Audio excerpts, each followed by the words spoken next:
So this video covers the unbalanced star-connected loads with a 4-wire system. And by that we mean we're having the 3 phases plus a neutral. So as an example, let's take this circuit. We have 3 resistors connected, and if you are familiar with the resistor codes, you'll see that they're different. So what that means is we've got different resistance values, i.e. an unbalanced circuit.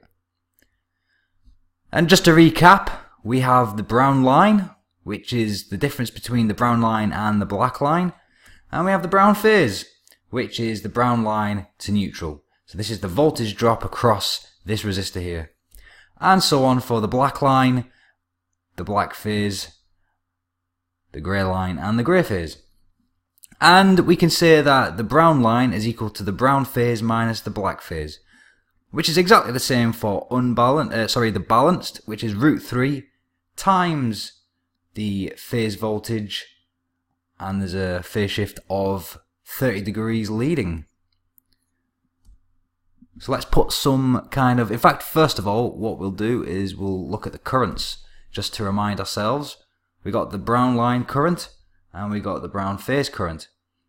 What you should be instantly recognizing here is that the brown line current travels along this line and it goes through the phase, and what it'll do is it'll return to ground. So therefore we can say that the line current is equal to the phase current.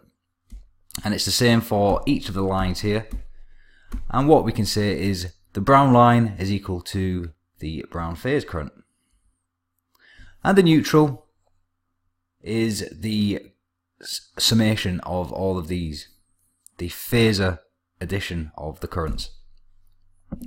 So a worked example, let's give some values here. So the voltage, let's say it's 9 volts, and we can have the impedance. So here we've got 270 ohm resistor, and because it's a resistor, there's no inductor or capacitance there, what we're going to get is a 0 degree phase shift. So we can say that the impedance angle is 0. We got Z3 is 33 ohms, and Z2 is 200 ohms. And so we'll label the neutral line, little n, at this star point here, and big N at the generator star point.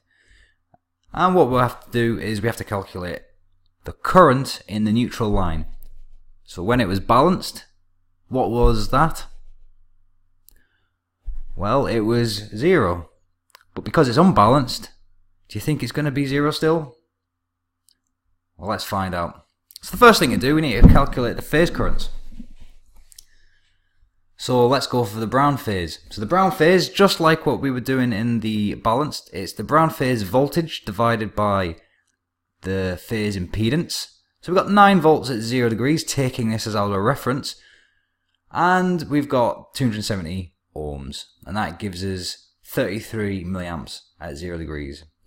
Convert that into rectangular, so into complex notation, and that's 0.0333 plus J0 amps. So we'll do the same for the black line, the black phase, sorry. Well, it's the voltage of the black phase, which is 9 at minus 120, and impedance 2, which is 200, and that comes to 45 milliamps with a minus 120 degree phase shift. Convert that into our rectangular, and now finally we can do this for the grey line, which is the grey phase voltage, which is 9 volts at positive 120, divided by 33 ohms, which gives us 270 milliamps at 120 degrees leading. And that's it in our rectangular. So now we have to calculate the current in the neutral line. Well, it's just the summation of the phase currents. And when you add them up, you have to do this in rectangular. And what you get is minus 0.124 plus 0.191 J amps. Converting that back into our polar, we get 220 milliamps at 123 degree phase shift. So we can go back to our diagram and we can label it. We can go 33 milliamps on the brown line, 45 milliamps on the black line, and 273 on the grey line. And on the neutral, we'll have 230 milliamps. So you can see there that in this case at least, the neutral line, it's quite high. It's very close to this grey line in comparison to the brown and the black. It's as if the magnitude of the grey line has a great effect on the neutral current. And we can maybe see this when we look at the waveforms. So say you get an oscilloscope and you take measurements, so you take a trace and readings from each of these line currents. It will look something like this, where we've got our grey line, we've got our brown, and we've got our black. You can see there that the grey is much bigger in amplitude because it has a smaller impedance in relation to the others, so this current is a lot bigger. And what we're doing, the neutral line, which we're going to see in blue in a second, we're adding each of these together at each point. So when these two intersect, and this one intersects, it's this one plus that one plus this one. And you'll see this here with the blue line. And you can see quite clearly that it's very close to the grey line. One word of note here, we had I think 230 just about for the grey line, 270 sorry for the grey line, 273, and we got 230. But here we can see that it's clearly more. And the reason for that is we're given the RMS values for our phasor diagram, so the values we were given were an RMS, whereas when we do the waveform, what we're taking is maximum amplitude, so we're multiplying this by root 2. So let's have another worked example. So this time, let's, instead of the resistors, we've got some kind of houses, or maybe a hotel, or a block of flats, something like that. And this generator, maybe this could be, the step down transformer side of the distribution line, 3-phase within star, and we'll connect up the houses. So we've got our brown line, our black line, and our grey line. And obviously we have to connect the neutral, because each of these have to have a neutral, and what we have, it looks something like that. So we'll give these some impedance values. So Z1 56 plus J258. And we'll give house 2 Z2 36 plus J529. And Z3 126 plus J122 ohms. And the voltage, we'll go for the line voltage here as 415 volts. So the first thing to do is calculate our phase voltages, because we're given the line voltage, so what would the phase voltage be? Well, just like in the balanced, the phase voltage, we can just say for phase 1, the phase voltage is the magnitude of the line voltage, which was this 415 volts, divided by root 3. And we'll take that as our reference at 0 degrees. So we can say that it's 415 divided by 1.732, and that gives us 239.6, so just under 240. Go ahead and do the same for phase 2, and we'll say that the phase 2 voltage comes out at 239.6, so same magnitude with 120 degree phase shift lagging. And phase 3, we're going to have the same again. We're taking the same magnitude, but we've got 120 degrees leading there. So just to cover, we'll do the impedance, the phase impedance, and we'll do this in polar form. So if you're using the Casio calculator,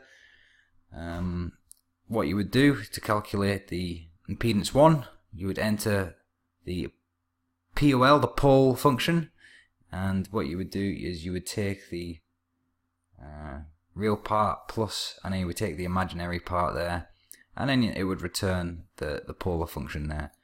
So just in case you're still unsure of how to do that, and we can do for Z2 and Z3.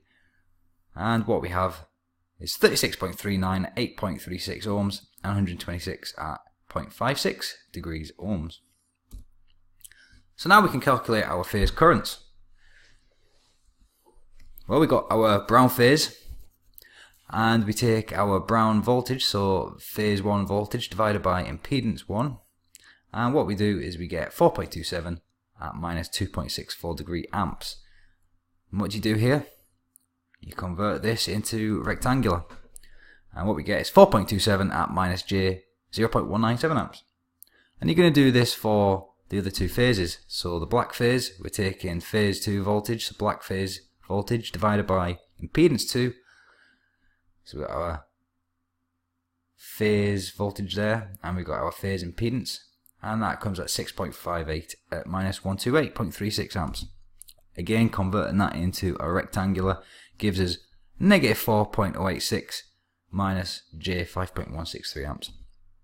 Finally, for the grey phase, just like as before, we're taking the grey voltage phase and we're dividing that by the phase impedance on that line, or on that phase, so Z3, and that comes at 1.9 at 119.44 degree amps. Converting that into rectangular gives minus 0.935 at plus 1.656 amps.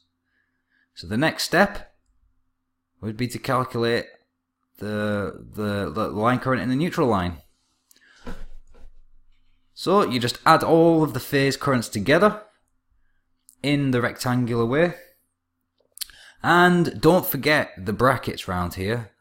I know there's positives here, so there's plus and you got negative there and negative there, but always just keep yourself right in the calculator, put brackets around these. And what that comes to is minus 0.751 minus J 3.704 amps. And what we get from that in polar form is 3.78 at minus 101.48 degree amps. So a little under 4 amps there. Now, if you do this by pen, your results may vary depending on the rounding, because when you do these J's and your complex numbers and you round these, I've done these to 3 decimal places, but I think 2 decimal places is usually around about fine. What you're going to do is you might have a bigger effect when you convert this into, or depending on how you convert it, depending on what calculator you use as well, and what function button you press, your polar form might come out a little bit different. So you might get maybe 3.81 or 3.75, something like that. But as long as it's in this region, you should be okay. Nothing too much to worry about. If you were getting something like 5.78 or 6 point something, or even higher, or maybe 0.078, or if you were multiplying it or dividing it by 4, 5, 6 upwards, then there's reason to be concerned. Or even double. You don't really want to come out with double, as long as it's in this region. So we'll add this to our diagram here. So we're just saying that the current going into this house, so this load here is current 1. We can say going into this block of flats here is current 2. And we say this is drawing this current 3. And the current on the neutral line, which we calculated at 3.78 amps. So if we were to get our oscilloscope and we were to measure the phase currents, we've got our brown, our black and our grey, and then we were to trace our neutral current, we'd get our neutral current like that. And this time you can see that yes, the bigger phase, so the larger current, seems to have a bigger influence, but this time it's more balanced by the brown phase. Okay, so don't forget how to calculate your phase voltage if you're given a line voltage. What you have to do is you have to, just like in the balance, you have to calculate your phase voltage by dividing the line voltage by root 3. Take your brown phase or phase 1 voltage as your reference. Use that to calculate your phase currents if you're given the phase impedances. And then finally, you're going to add all your phase currents together to get your neutral current. Okay, so good luck with that, and thanks for watching.